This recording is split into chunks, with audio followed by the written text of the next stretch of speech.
Scan for Sovi and straight A's only. Let's go!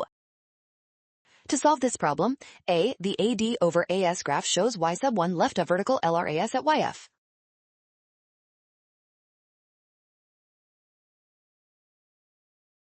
Or decreasing taxes. With an MPS of 0.25, the spending multiplier is 1 over 0.25 equals 4. The change is $50 billion.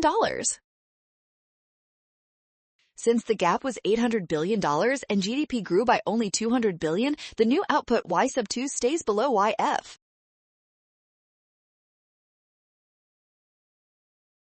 Recession, so the actual unemployment rate is greater than the natural rate.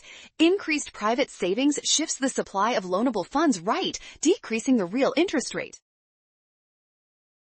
Great job working through that. Scan the code, you can learn better with Sovi. Watch out for sign errors and always double check each step carefully.